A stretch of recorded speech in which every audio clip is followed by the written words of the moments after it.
Recording. When we start the recording, as I mention every time with everyone, this becomes telepathic. It begins to initiate the process of you putting your body in the trance state we call sleep, which you know how to do perfectly well because you do it every night anyway. Pari does, I do, everybody on earth does, no matter how awake or ignorant they are, whether they're a terrorist or some knucklehead in some country that wants to blow themselves up. They still know how to put their body to sleep at night. It's a very complex process. But people on earth don't remember any of this. They just know how to kind of do it, but not consciously. And it shouldn't be like that. So these journeys, when we start this off, begin to put my body in the trance state called sleep. The difference is, because of my voice and because we're talking telepathically, which cannot be interfered with in any negative way, it's a pure form of energy, the hue between us and out in space, and no negative nature can go into it. So this begins to take place where you stay aware and conscious of putting your body in the trance state we call sleep. So you can get out of it, which is easy. We do it, it's as easy as daydreaming.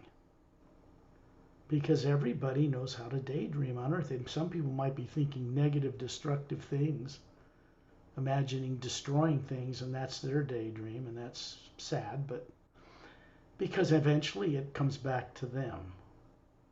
It's the way the physical universe energy works. So when we imagine wanting good for all life, and we expand our awareness, or wake it up to be aware of all life beyond Earth, out in the multiverse, out in the other dimensions, all the way beyond the void, where you're going tonight, then things can change. Because you're going up and co-creating in a plane where there's no negative nature, and you're bringing it back down to the life you have on Earth. That's what those 4 books are for. They're doorways. They look like a book, they smell like a book. You open them up and they read like a book, but they're doorways. So the images on the books were designed with real actors in costume. They were designed in original art, hiring a very top artist that designs book covers for publishers. And we've had a good association, so these books came from that as far as the covers are concerned. When we finally get this Thai book underway, I hope we will, then the Sayre's Agenda will be the same book and cover, but it'll be in Thai. And our wish is that that will be a great boon to Thai people and a great boost to people who are already on this journey. I'm for Pari too, because she'll be able to not only read it in English, but in her native language, which will be fun. So we're on this journey. The first thing we do is imagine someone we respect and love, someone that we're grateful they're in our life, person, place, or thing. But whatever it is, make sure that it's something that makes you smile inside when you daydream it, when you imagine it. And understand, when you imagine whatever that is, you're actually seeing it somewhere. It does not come from your brain. It's not stored in your brain. It cannot be produced by your brain. First thing I try to get across to people is that imagination, their ability to visualize, does not take place in their human brain at all. It's a big shocker for people because they've been so brainwashed to believe that the brain has some kind of an ability to have a motion picture camera project an image on a screen somewhere in the brain cells. This is not true. Nope. Unaware to most people on this planet, when they imagine something like going to the store, they're actually seeing it or being at that store without really being aware of it. And the body must follow where the Atma imagines, because the hue, the omnipresent power we're made of and that we live in, is the actual thing that manifests your body going to the store. See, we don't have the power for that. The omnipresent energy we're part of, and the same thing as does that for us. So when we start learn how to respect that energy that's out in space that people call divine spirit, when we learn how to understand it and work with it properly, because it isn't molecules and atoms or matter, energy, space, and time. It's that energy that supports all that in an unbiased way. The only difference now moving through that one power, that one living force, is what we call the Hue expansion ray. It was not in existence even in the upper worlds 9-10 years ago, and was created up there in order to bring about a change in the lower worlds of time and space that was not possible before. So that's what we're part of. You imagine someone you love and respect, you're grateful they're in your life, and when you do, it makes you smile inside. And then you realize you're actually up near the ceiling looking down on your body. I'm up above the roof out in the night sky looking through the house down on my body, and then looking at Pari and you across the world. And I can see you as if you're sitting across from me up on the roof in a triangle. It's kind of interesting, but only because I can imagine it.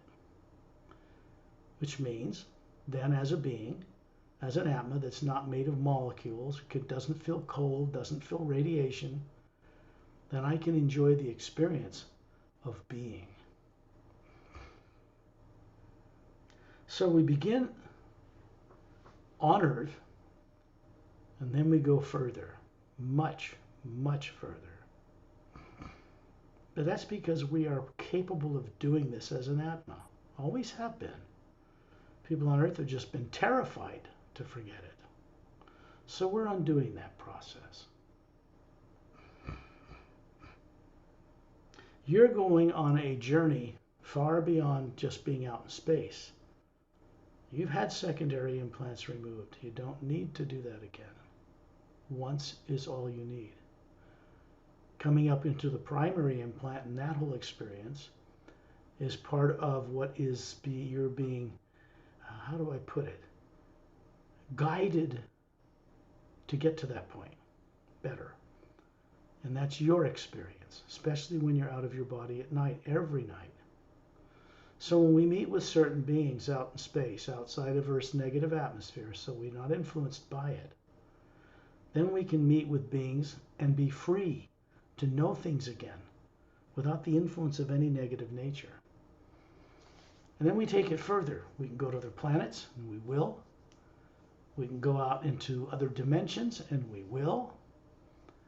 And we can go all the way beyond the lower planes where positive and negative, good and bad are, when we will. And we can go into the void, and we can go up to Satnam's realm and the other side of that void, and then go up into the Hue Expansion Ray Academy, or further if we choose to.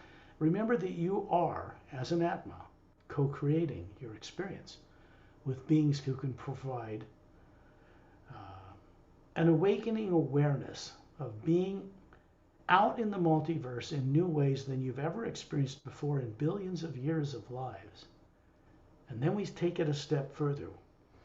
We go above the void. We go back home because we're meant to do that. In this process, you are being a co-creator with Source, Prime Creator. It's never in the future. It's now. And it goes deeper into the now, and wider into the now, and more conscious into the now.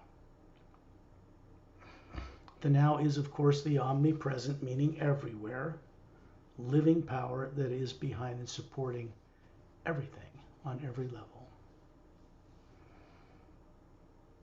When you're near the ceiling looking at your body, that's just daydreaming. When you're at 10,000 meters in the atmosphere and Shantiel and Tonatiel are standing beside you, that's also daydreaming. But daydreaming is not fantasy. I would say that fantasy is whatever you imagine that's just selfish, just for yourself. The hue can manifest that too, but you can be trapped by it. What is not fantasy when you imagine is that which benefits all life. That's the difference. Because then the omnipresent power begins to co-create with you. It becomes your guide. It becomes your guide in the first time in a new way that it never was before. And the purpose for that is to become a conscious co-creator with it on all the planes, particularly in the higher worlds. Because there, collectively, co-creatively, we can make new ways of doing things together to change the way the lower planes of time and space and planet Earth are run. It's up to us. Because all of us created this mess down here, one way or another, and we're responsible to correct it. When you want absolute freedom, understand that absolute responsibility goes with that. They are married, they are intertwined. The omnipresent hue is a master teacher through the beings that are masterful within it. Of itself, it is not an individual. There's no personable individual being called God way up there in the higher worlds or supreme being. There is a source that you can merge into, you can talk with, that can speak with you, but it's like a focused point of all atmas everywhere in one place that's pure and cannot be altered because it's in the upper worlds. There's no negative nature. So when we go back there, the obvious outcome is we become what is called self and God realized. What does this mean? This mysterious self and God realization gurus have been teaching on earth, and the earth has not been changing. It means awareness of what you are as the Atma, how it's structured, what it looks like, all those different teardrop faculties, getting them awake again. God realization means you understand your co-creative nature with Source or Prime Creator.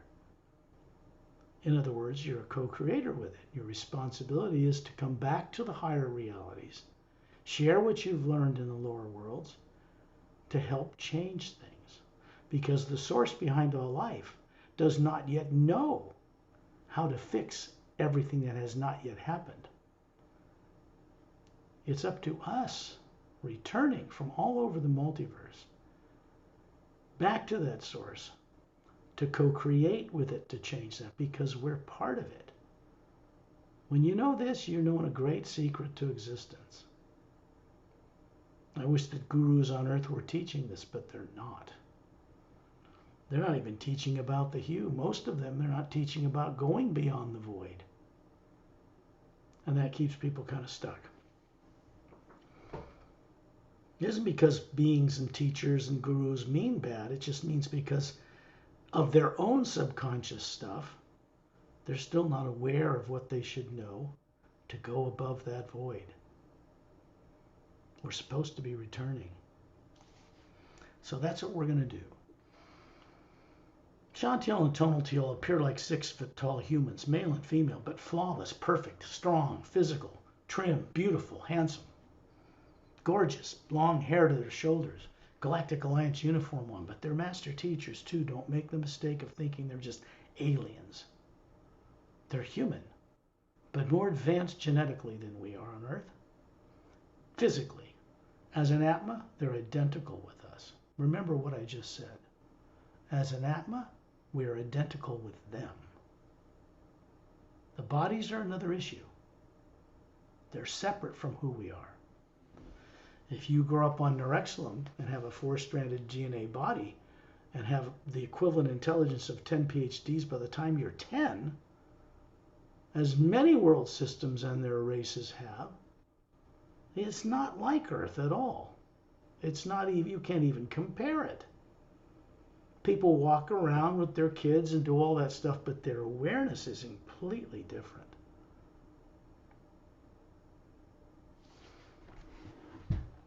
Shantiel and Tonalty also get greater experience from doing which is simple for them, effortless. Removing secondary implants from beings that have been trapped in unconscious amnesia on Earth, that's easy for them.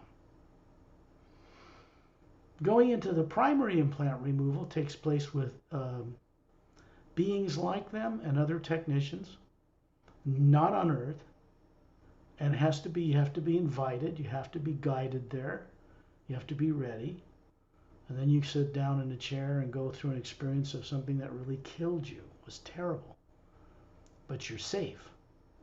You're not in a body that can be harmed. And then it becomes this terrorizing thing, becomes a memory, and the other faculties of awareness that were suppressed because of it turn back on. That is what is revealed in the Say-Rays Agenda book. It's titled Say-Rays because it's in respect to Ambassador Turelian of the Say-Rays race. The agenda is not my agenda. I co-created part of it, don't get me wrong. But the agenda belongs to the source behind all life. Say Satnam if you want to put it on someone you can see like a physical being, even though he's not. Okay. When you look at Shantiel and Tonaltiel, the Atmas they are looks just like what's on the front cover of the Emerald Doorway book, only I call that the ancient one, because that's a representation that's 15 feet across and is much bigger than the same thing that's hovering above Kalim, Melina, and Etta right there, and Ramu, that they don't see. It's not depicted on the cover. They're being introduced to this ancient one that has come all the way down through the lower planes from above just to be introduced to these beings who were in training back then. Training to one day become masters. So it's on the front cover of the book.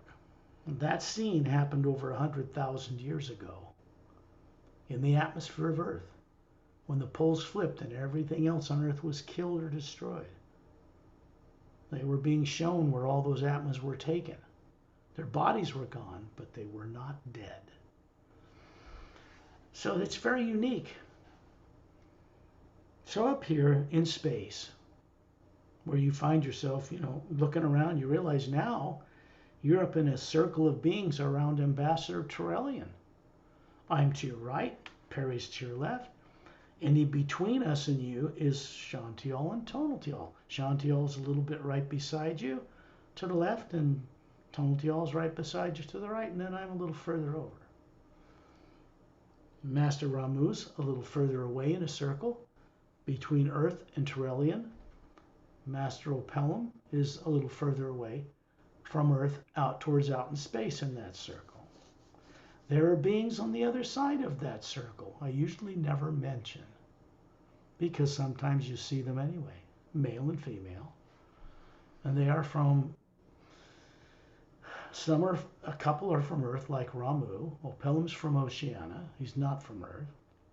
Etta and Din are not from Earth, they're from Oceania, and they're hovering above Master. Well, I call him Master that way. I usually just refer to him as Turelian because he doesn't like to be called Master. Beings that really are don't prefer it. I would call Master Ramu and Master Opelum masters, teachers, because they are. Amongst their own orders, they're considered this way. But they don't prefer to be called that. They just prefer to be respected. Same way you would want to be. And so it's a mutual admiration society, you might say. When we learn how to respect and wake up all the life we've been made to forget, terrorized to forget, that's out in the universe, we're being prepared to meet with them again. Long lost friends, long lost family members, brothers and sisters from billions of years, from many levels, many dimensions, that we once knew very well. These beings who we consider master teachers understand how much you were made to forget, because they have not forgotten. And because of that, they're motivated by different things than people on Earth are. Money doesn't motivate them at all. not on any of the worlds I've ever been to. So that's different. And out here in space in the omnipresent hue, truth cannot be kept from you. It cannot elude you. You know it because you're in it. You're in the hue out here in space. That energy out in space that appears black isn't. Scientists on Earth today know it's not a void of nothing. Dark matter isn't dark. They just can't see it with physical eyes. It's a white golden light everywhere, and it supports all those galaxies. That black area, which is white golden light, is infinitely bigger than all the little galaxies that float in it. And that's just in the physical universe. There are galaxies made of astral matter in the astral universe up from there, and up into the causal and the mental and the etheric before you even reach the void. And out here, you begin to remember you're running a physical body form made of molecules operating at different higher time rate frequencies in the astral, causal, mental, and etheric. As one Atma, you're doing this. Fear is the only thing at one level or another, or reluctance even, in the way of anybody remembering all this. It can be something quite beyond being implanted or tortured to just journeys for billions of years where gradually you forget this or forget that or blow up a planet or do something dumb by accident. And pretty soon you don't even have access to your own higher faculties or even remember where you came from. That takes a long time. So these journeys are these journeys beyond Earth, beyond secondary implant removal, therefore waking up all of that. We go into the Savior's agenda doorway to wake up what's happening that's new out in space right now that's affecting this planet. We go into the parallel time trilogy to wake up what we've forgotten that took place in our own ancient history. Not only in the solar system, but in the multidimensional creation itself. We come from above the void. All of us do. Because we're not bodies, nor have we ever been a physical body. No matter what you think about it, you're not one. Not now, not ever. They're a kind of advanced machine. Bodies you see on Earth in different races were developed by the Say race. It's billions of years ago. Consider them, they were very high scientists that could move craft between the astral and physical worlds, which people don't do now. Not normally. And so they seeded life that walked around on two legs, not just human, but reptilian and gray and tall white and all these other races you've heard about. Mantis and Pashat, which is like a lion being with powerful, 9 feet tall, strong, hairy, with like a lion head. These weren't things perverted on Earth by the misuse of science. They got it all wrong on Earth. These were beings who were developed that the Atma could run an experience, that you could put higher faculties through the nervous system and experience matter on those worlds and life and ships and bring it back across the void. That's what all this is for. In space, in the hue, Terrellian's standing there showing him an 18-foot tall body because it's what he once had a long time ago. He doesn't carry around a physical body anymore, nor does he need to. But he can manifest one out of the hue that'll fill the DNA pattern in one of the teardrops he's got stored in and manifest it on the spot. And yes, the creative imagination or daydreaming or his ability to see this is the key to doing it. No negative fear or negative nature can be involved to make that work. There can't be any subconscious mind. So that's the first thing you need to know out here. The sound out here is like rumbling thunder under your feet and all around you, but it's not frightening. No. And it's a white golden light. You can see the Earth and its polar ice caps, blue oceans and brown land masses and different colors. and a barren moon with meteor craters all over it circles the Earth, but it does not turn on its axis, and that is not natural at all. So that has to be corrected. And the sun, you can see all the billions of stars, and they all have planets around them that make up just our one little galaxy. Most of those stars out there are blue-white giants, yellow suns of varying sizes, most of them larger than ours, and red dwarfs or red giants. And you have to get into astronomy and astrophysics to understand what they are.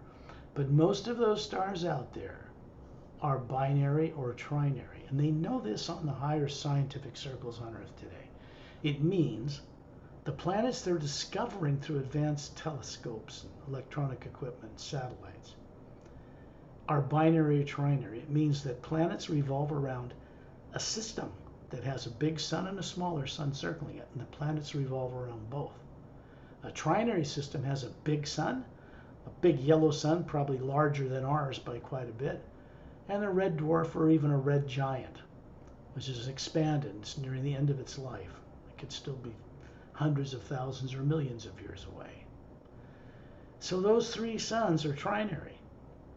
And the effect on genetics like human on planets that have binary or trinary sun systems is that those planets that are in that equitable region where life can occur do not have polar ice caps. It changes things. So many of the races that are coming to Earth now and have been for many years, in fact, since the beginning life was brought here. That goes back 65 million years to when the dinosaurs were deliberately made extinct. And then beings were brought here. There isn't a race living on Earth today that ever originated on Earth, never evolved from the seas, became fish and walked upright and all that stuff. That kind of thing took place in other worlds long ago. Humans are very old. They were brought here under one scenario and another, going back 65 million years. This was your history. And your greater history is the history you had out in the multiverse, not even on Earth, and other worlds and other dimensions that you're living in right now. Isn't it ironic that you're running at least 5 physical type forms of higher matter on 5 levels as a single being, and you don't even know it? See? It's not lost. It's not gone. It's not destroyed by some tyrants. Nothing can destroy anything within the atom itself. It's not made of matter. But energy things can be put out in that field of energy that surrounds it and affects you in terrifying ways. Because it's how you perceive and look into the universe, looking through distorted images or looking through something made to make your nervous system on Earth feel afraid. Those are implants. The larger issue goes beyond implants. It goes back into forgetting your life in the multiverse before that ever was done to you. This too needs to be recovered.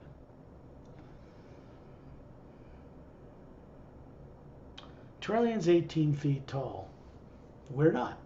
He's a giant out there compared to us that circle around him. He's just showing us with his hands up, the golden light around his thumbs. He's brought some energy here from Satnam, from the Atma plane above the void, to make it even a higher energy of the hue in the hue that surrounds us, like an oval field of light. And he maintains it as a central focus point for us. We don't need the protection of it, but it does provide a greater protection in that nothing of a negative nature can even approach us. In fact, nothing of a negative nature can even see us because we're not visible to them. So no, I don't worry about the men in black or classified people or anybody coming to my door and knocking and say, "Stop that, Mr. Lemriel, you're telling too much truth." They never, ever do that. And they won't. Because what we're doing here is for their benefit as well. I hope you understand this. It's for the benefit of current distorted leaders on this planet who are making decisions based on fear on earth. And those are always destructive. Can't be anything else. It's a negative emotion. It's artificially created. It's implanted in them. They don't know it's there, and they're making the wrong decisions every day. The outcome of that is obvious. The end of life on earth.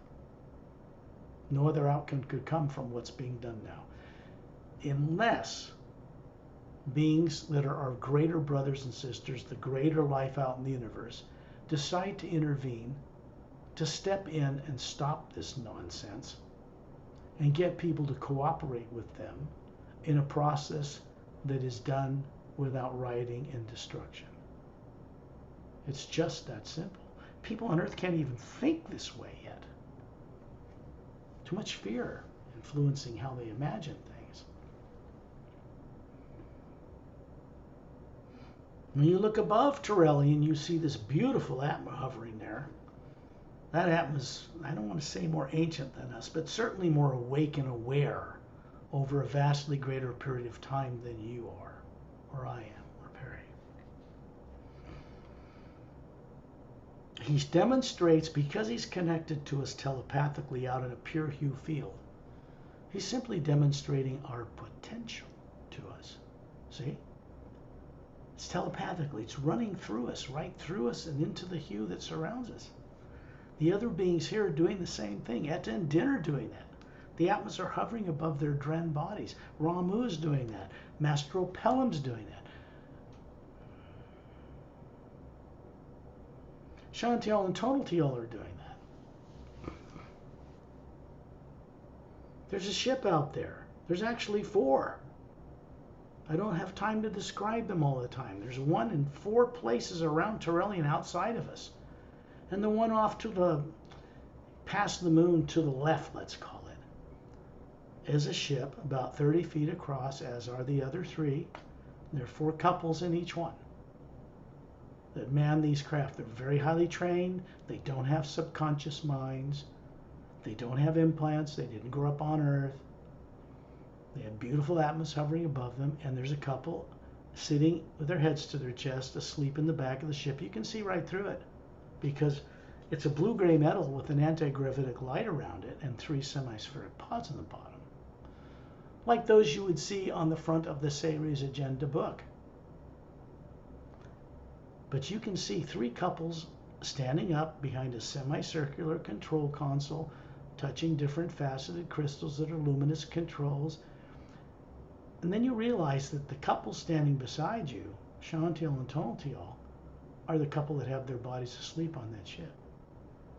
Yeah, they have the technology far beyond people on Earth. They don't have disease. They don't have cancer.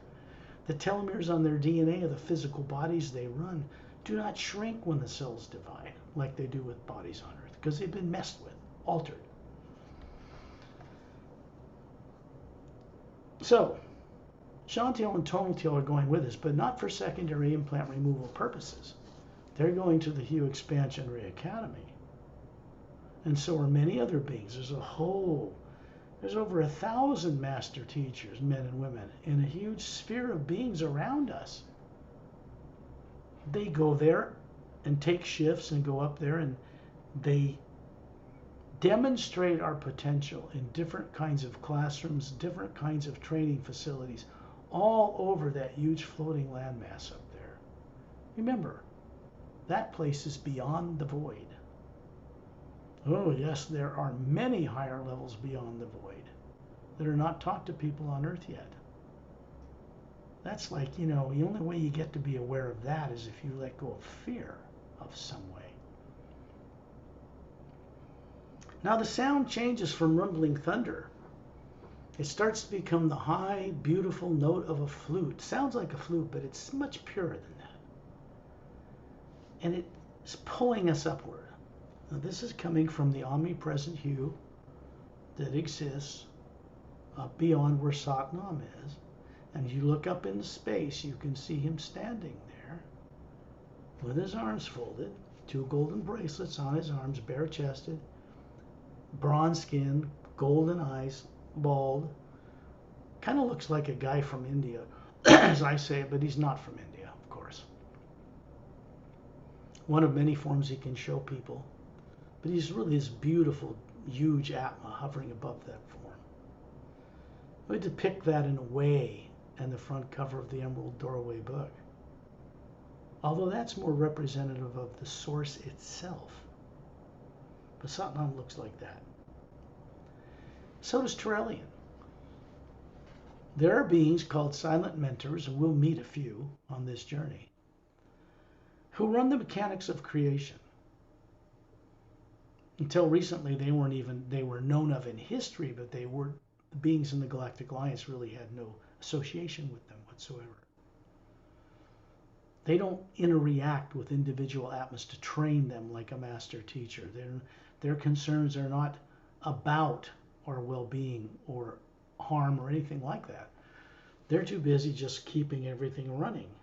Galaxies spinning, planets, moons, suns, stars, interdimensional doorways between dimensions are guarded by them. They run these things. Something you knew long, long time ago. The only place they interact with people like us is when we go up above Satnam's realm into the Hue Expansion Ray Academy, a special place created in a special parallel dimension between the fifth plane of Satnam and the sixth Purusha, or the sixth manager of that plane. There are many. All the way up to Agam Purusha, who runs the raw power of creation, and then into a void, into this ocean of sound and light. And it's not a void either. So we're out in space here around Turelian, and all this linking up is going on. And I'm going to putting out the hue now, simply to create a corridor between all the way down to your body on Earth, which is in the trance state, all the way up in space, through Turelian, and he's doing it too, up through Satnam, up through the dimensions in the lower planes, through the void, to Satnam's realm, to hovering above the Hue Expansion Ray Academy. Hue.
And that one produces a corridor, a vortex spinning clockwise through the void.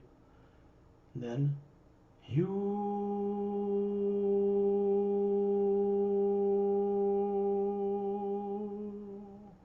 right to Satnam's garden by the fountain. Snow-covered mountain range in the background.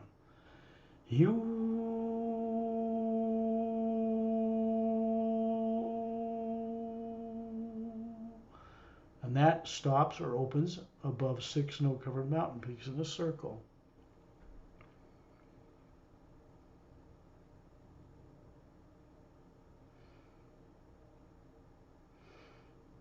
There are silent mentor worlds, 4 of them actually, way out near the edge of the spiral arms of the galaxy, the Milky Way I'm referring to, on huge planets. They don't have to have oxygen or not. They could be gas giants. You wouldn't know, because the silent mentors don't need the encumbrance of a body. They're pure energy. So, which you are too, by the way. But we don't go to those worlds unless we're invited. Galactic Alliance, the great spacefaring races, don't go to them. Wouldn't even see anything if they went there. Not unless they're invited for a reason. But where we can meet with them is up in the U Expansion Ray Academy, where they are there deliberately to co-create new ways of interacting with us for the first time, and with master teachers for the first time. Things are changing in creation. And if they don't change up there, they will not change down here ever. Because the lower worlds of time and space are fixed and finished. That's how we did it.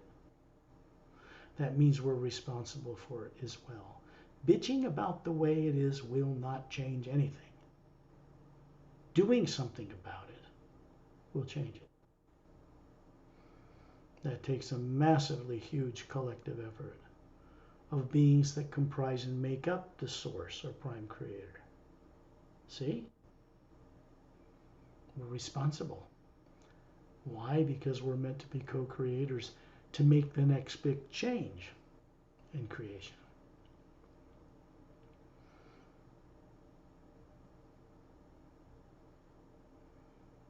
You're going to see Eta and Din start to glow their tails and circle upward for fun. They're flying in this vortex. It's a white golden light. It's got a blue-green water-like luminosity around it, and they're moving up into it. And then Turelian just starts going upward, and we're moving up with him.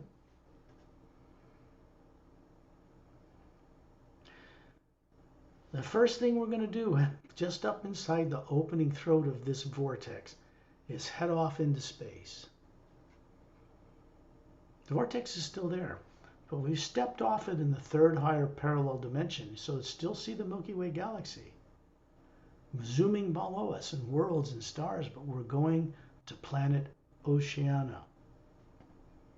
It's on the other side of the Milky Way galaxy, 2/3 of the way out one of its spiral arms, on a world in the third position around its trinary sun system, 4 times bigger than Earth, no polar ice caps. Kind of a violet blue. It's hard to describe the atmosphere because it doesn't look like Earth. It's water covered. There are 3 planets the size of Earth with no polar ice caps circling at different distances with life on them. And in the distance you can see this big blue-white young giant star and a big yellow sun, half its size, circling it. And further out, a little red dwarf. And Turelian and all of us have stopped right outside the atmosphere in space to look down on this planet. Master Opelum is now moving down towards the planet because that's where he comes from. He's showing you a body form that looks perfect, but it happens to look exactly like the body he actually has on the planet. It has not aged. It's over 500,000 years old. He's a master teacher. This was revealed all the way back 100,000 years ago in the Emerald Doorway book. So we're following him. We're his guests. We've been invited. You do not show up on Oceania uninvited. I don't care what anybody says on Earth. You can't actually do it unless you go with a guide or get permission from, I would consider him the leader of that planet. Yeah. Also the sponsor in the beginning of the entire Galactic Interdimensional Alliance of Free Worlds, with the inspiration of Turelian behind that 500,000 years ago. These aren't people you play with idly or attempt to use for selfish reasons. That just won't work. So, we're going down to the surface of this planet. Next thing you know, you're wiggling your toes in golden, kind of like, looks like gold sand, but it's golden and it's luminous. The ocean water is this blue-green jewel that is just luminous a foot above it because this planet's water is heavily charged with the U. Earth should be like this, but it isn't. Normal planets, water, H2O, charge can channel a great volume of the hue and it makes it glow a foot above it. This doesn't happen on Earth, except it's a little bit more of a charge around the equator. People get attracted to Hawaii. They want to go there and get in the water. They don't realize why it feels like it does. So Earth needs to be fixed in that way as well. The moon of Earth has to be fixed as well for it to be normal. So here in Oceania, you're looking down at your toes wiggling in this sand. It's a big, wide, long beach, and beautiful jungle trees that are much taller than those on Earth.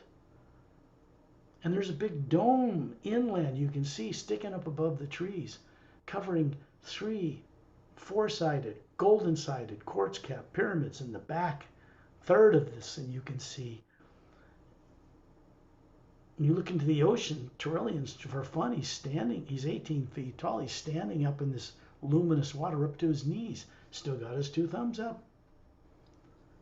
He doesn't miss a beat. He's just got him giving everybody a quirky smile. These master teachers that are going to the U Expansionary Academy, you can see them several miles all the way down the beach. And at one time, we all reach down. I'm there too, Pari's there, and you pick up this golden glowing sand. And it moves into your human-looking hand, which is a projection. It's a pure energy form of you that you show everybody, about 36-ish. Goes up through your smiling face, goes into the white core of your being, and out into those teardrop layers, and it continues on past that, moving through the omnipresent you. But it's passing through you first from this world to give you an understanding of what a normal world is like, because you don't get that on Earth. Yeah, beautiful waterfalls and mountains and oceans, but they're not charged properly. See? Too much, it's all negative in the atmosphere. Everything that was done to everybody is still there.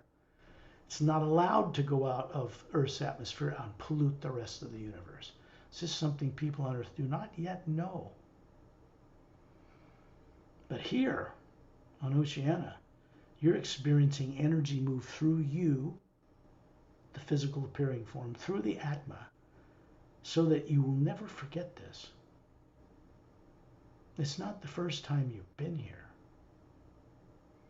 The last time you were here was a long time ago.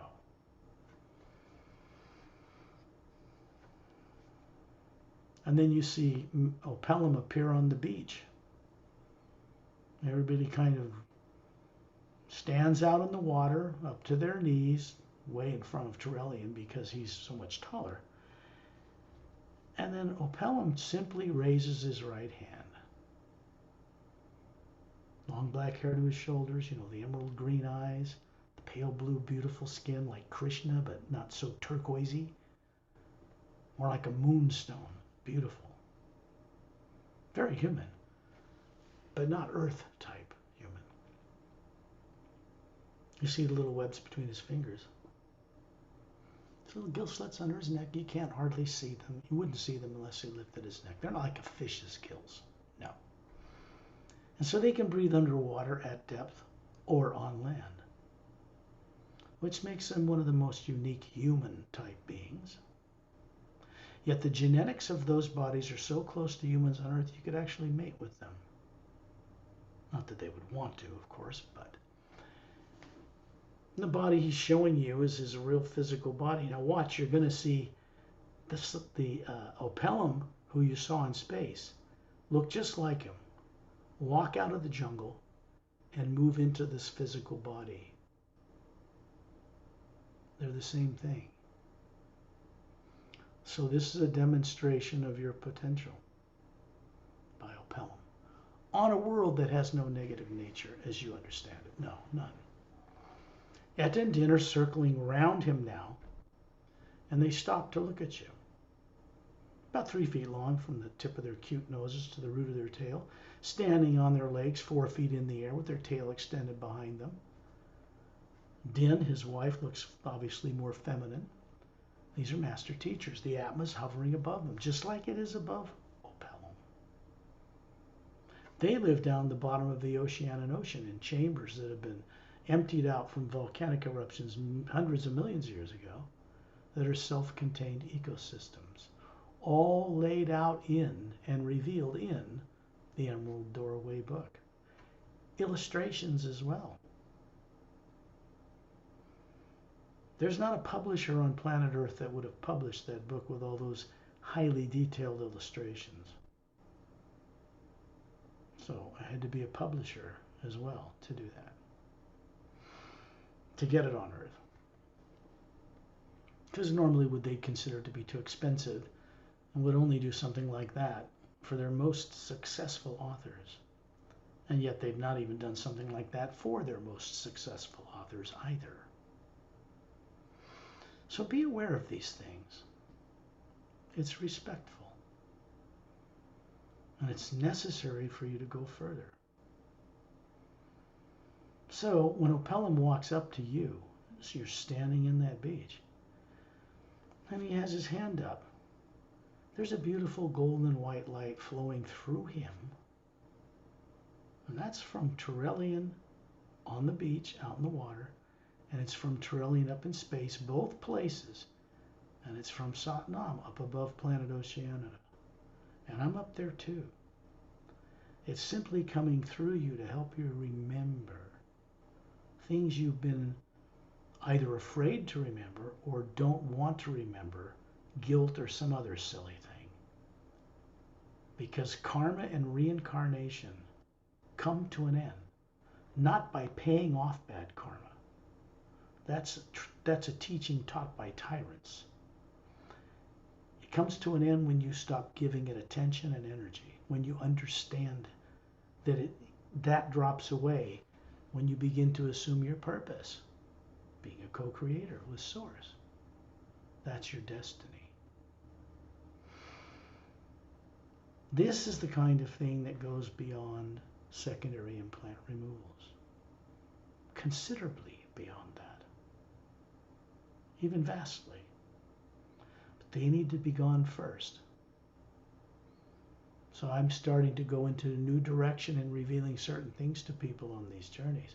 Pari knows that now. Because it's possible to do it.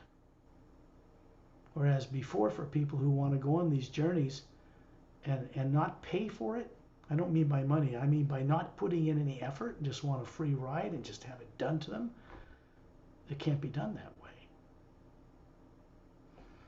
You have to be co-creatively involved in your own freedom, your own awakening, your own recovery. It's required by Source. And who makes up the Source? We do. Interesting, isn't it?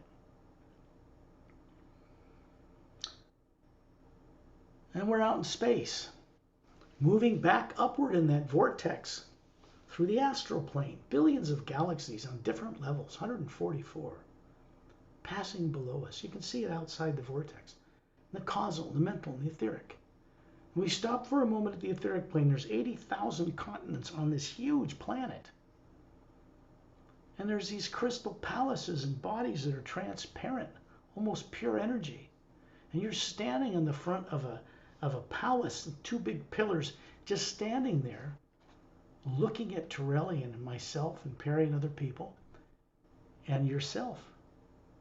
And then you realize the Atma's hovering above that form you have there. It doesn't look like the form you have here.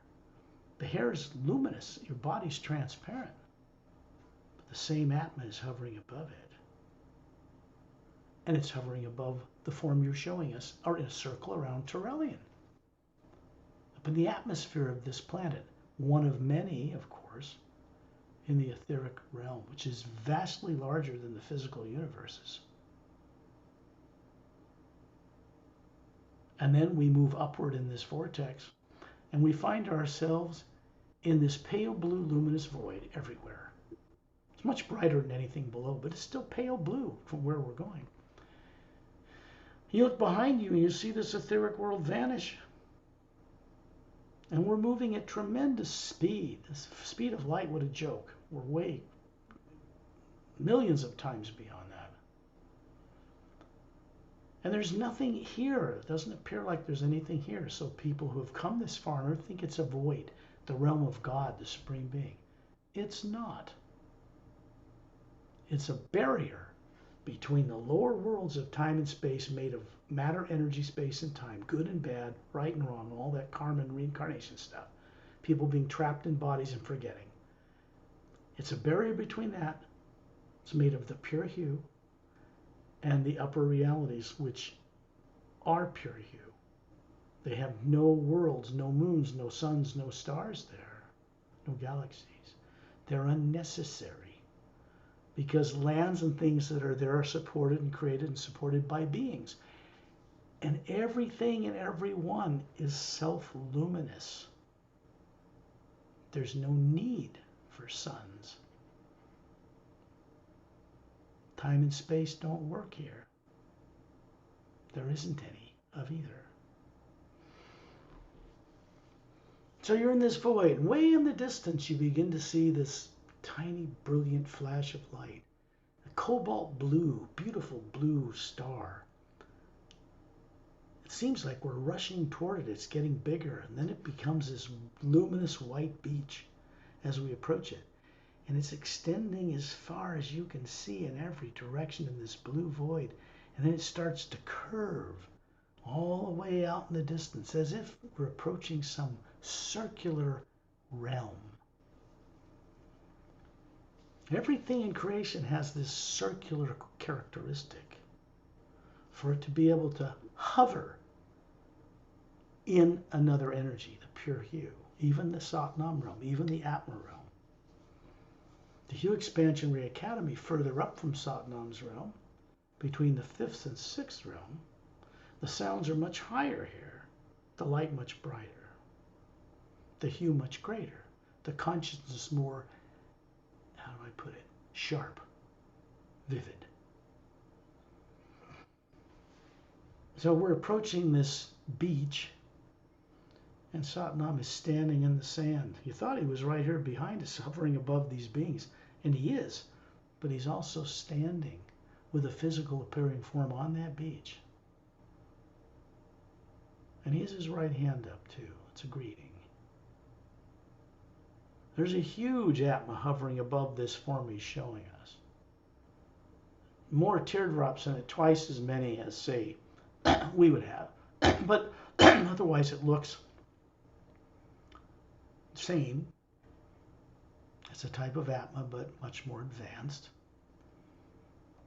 And silent mentors will be meeting in a little bit.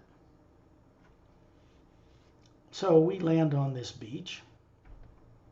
You suddenly are there looking down with your toes wiggling in the sand. It's like white diamonds, this brilliant white light. And all these master teachers that came with us, Netta and Din, and Ramu and Pelham and all these people, the Galactic Alliance and Shantil and Tonaltil, they're all here. Don Tim and Lam Tim are here too. They're one of many that will be working with millions, even billions of people on Earth at some point, because they're motivated to do so. Even if people on Earth are too stupid and too fear-driven to accept or understand this, it is their destiny. Fortunately, or we'd all, everybody on Earth, they would have already lost all their bodies. All life would be gone on that planet. So this intervening in the affairs of Earth for the first time has already begun. This journey we're doing right now is proof of that. You can't make this stuff up in your little pea brain on Earth. Growing up in schools that they have on Earth and in universities, they don't teach any of this. None of it. Nothing. So the brain on Earth that this body has in it never learned that on Earth. You get that? Could not have. Wasn't there to learn it. So where did it come from? Well, you're in the middle of where that came from right now. And this is natural and normal, actually, for you. And it'll become so again. If you pick up this sand, it goes into your palm, goes up your smiling face, right into the white core of your being, brightens it, and continues through it, out into that blue void below here, on its way back down, all the way even to Earth, to where your body is now, through the Atma hovering above it. Still there.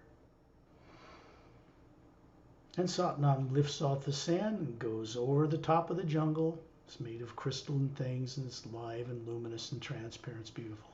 These birds with the long V-shaped split tails, rainbow colored bodies and big eyes and look like a blue jay about a foot long are singing with beautiful male and female voices, the hue on many levels, just enjoying themselves. Flying in front of us, escorting us over the trees, and then they disappear into the distance. Remember, they had Atmas hovering above each one of those bird forms. Those bird forms have vocal cords. They're telepathic. These are higher forms that the Atma can work through easily. When you come to stop around, this fountain's about 15 feet wide, scalloped white stone edges, round pillar, has a flat marble or white stone seat around the outside of it, 12 scrolled legs supporting it, a statue of Satnam in it. It's a device, a tool, and he's hovering in the air beside it. He points to it. There's 2 gold bracelets on the arms, like the body form he's showing you, none of which are physical. Bare-chested, strong, little white tunic dress from his waist to his bare ankles. Golden eyes, luminous. In fact, his entire body is luminous. So is yours.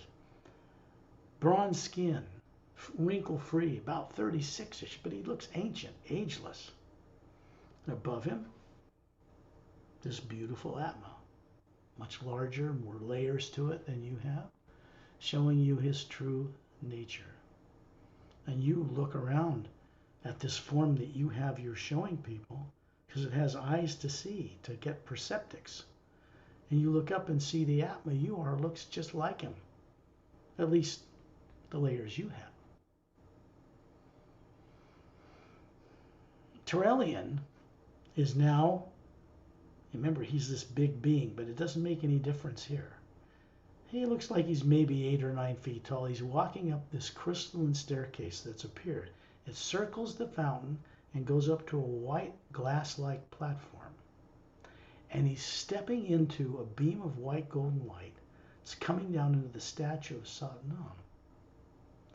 So we're going to follow him. Just myself, Pari, Ramu, Pelametta, and Din just fly up this thing, go right into this light. And then you find yourself,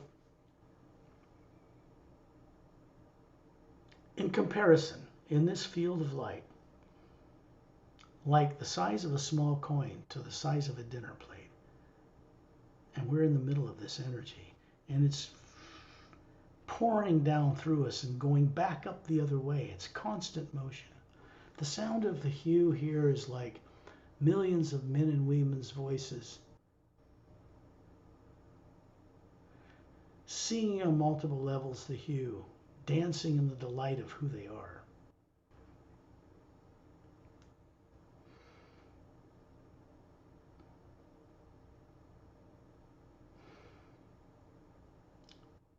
And then you come out and you're looking down and you look down and see 6 snow-covered mountain peaks surrounding a white island. And there's a blue-green lake luminous around it. You look out far into the distance and you see this much brighter white beach surrounding this massive circular landmass.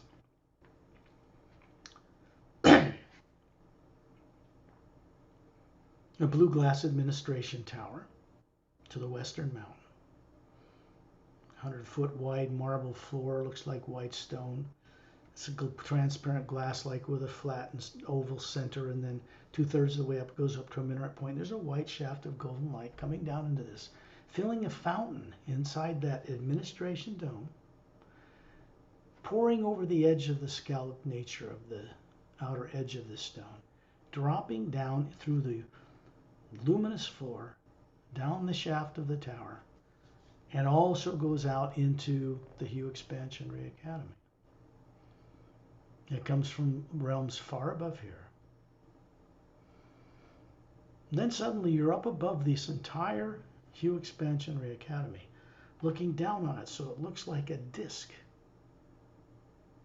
And everything else is this cobalt blue light surrounding it. Everything here is self-luminous. And then we come down, approach coming down to this, looking at it, and you see this 4 quadrants, like cutting a pizza pie down the middle and across, and out a third of the 2/3 of the way out a roadway to each one towards the beach is a clearing. There's a clearing, there's 4 of them. But from up here you can also see there are islands round, 12 of them surrounding the outside of the Hue Expansion Ray Academy in this vast blue energy field. Those are individual teaching facilities of silent mentors. We're not going there yet. We have to be invited. We're going to the one out to the northwestern area of the Hue Expansion Ray Academy in a clearing. And you suddenly find yourself around a huge sphere. There's a blue star radiating in the center of it, like a device, but not mechanical. And there's a white shaft of golden light coming down into it, and a white marble floor. And then there are 12 trees around the outer circumference. And they look like giant weeping willow trees with broad spoon-shaped blue luminous leaves.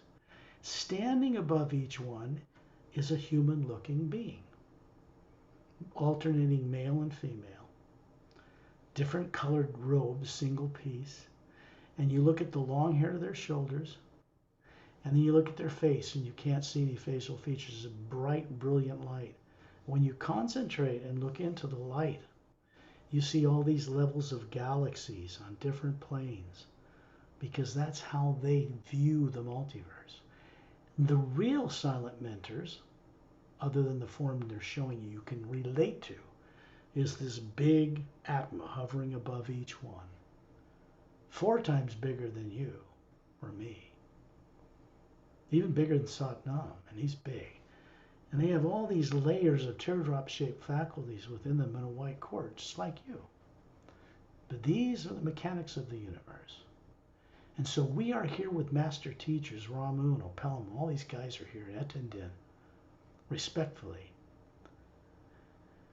And all they're doing is sharing a telepathic communication with us. Atma to Atma, mind you, sphere to sphere, just to demonstrate our potential. It isn't to become one of them. There's plenty of them. It's to become something new. A cross between a master teacher that kind of cares about guiding individuals and all that, and the beings that are dispassionate in that way, that have no interest or time to deal with that. It's like evolving to become something in between. Interesting, huh? And in the next instant, you find yourself hovering above your body back on Earth, all the way back down there. The white golden light is coming through you, the Atman, near the ceiling. Shantiel and Tonatiel are still there. Down through your physical body, and around the Atman is this huge electromagnetic field, looks like the one around the Earth. And the same thing is around your body. People call it the aura. I think it's a few colors out near the outside layer of physical body. That's not it. It's much bigger than that, and it's round. There's no secondary implants in either in you. And it moves through you for your benefit. And you are a co-creator with it. And it goes out through the planet to 3 pyramids. It goes to bigger pyramids. It goes to the center of the galaxy, and right up the white golden shaft and all the way back up, farther than we went tonight, or in the morning in your case, all the way to the ocean of sound and light, and further to the realm of the silent mentors, and further still to the realm of the Hue Expansion Ray itself. So this is what you're bringing back to your life on Earth. This cannot be stored in your human brain. The brain is not designed to handle multidimensional understanding. You hovering above that body can and does. It's stored in the electromagnetic field. It's also stored in one of the teardrops out in the yellow layer just outside the white layer. And a green, this becomes a green energy in a layer that's green because that's helps you remember your lives in the lower worlds of time and space. And then it moves through you. Yes, for your benefit, but on its way elsewhere for the benefit of others. This is all you need to do. It's always through you for your benefit and on its way elsewhere for the benefit of others. This is our nature. When you recover this awareness, your motivation changes on earth. You still deal with money, you still deal with what you have to until the world changes, in which case you won't need to deal with any of that.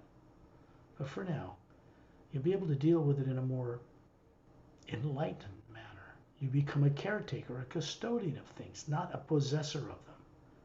Because that's how people get trapped in that whole attachment thing, which is unnecessary. When you're ready, open your eyes.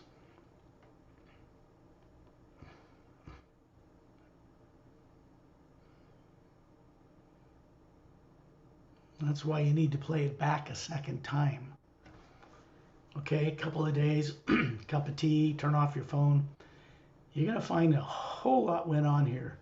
It was way over an hour, about, 14 minutes or so, but necessary. Because what happened in that had nothing to do with time.